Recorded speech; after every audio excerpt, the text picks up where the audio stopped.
वानखेडे स्मृती प्रतिष्ठान यांच्या वतीने आज वार्षिक पुरस्कार वितरण सोहळ्याचे उत्कृष्ट आयोजन करण्यात आलेले आहे।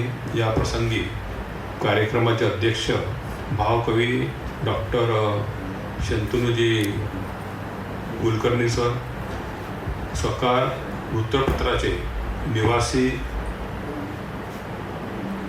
संपादक प्रमोदजी कारबांडे, किशोरजी वानखेडे गणितज्ञ आणि उज्ज्वलाताई अंधारे यांच्या प्रमुख उपस्थितीमध्ये आणि आपल्या सर्वांच्या उपस्थितीमध्ये इतक्या सुंदर कार्यक्रमाचे आयोजन करण्यात आले आहे।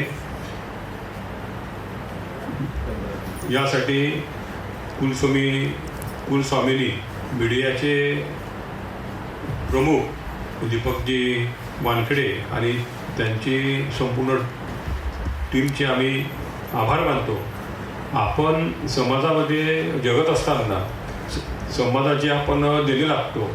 या औचित्याने आपण समाजामध्ये सामाजिक उपक्रम राबवत असताना राजकारणाशिवाय आपल्या गावाचा विकास होऊ शकत नाही, आपल्या जन्मभूमीचा विकास होऊ शकत नाही। म्हणून राजकारणात जाऊन राजकारणातून समाजकारण आणि समाजकारणातून विकास आपण आपल्या गावाचा विकास करू शकतो हे आम्हाला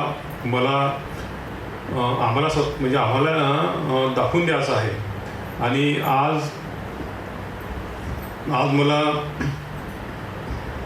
कुलस्वामिनी मीडियाकडून जो मला प्रोत्साहन मिळाला, यामुळे आम्हाला एक प्रोत्साहन मिळते आणि हा कार्यक्रम निरंतर दरवर्षी सुरू असावा अशी मी विनंती करतो। धन्यवाद। आपल्या सर्वांचे आभार।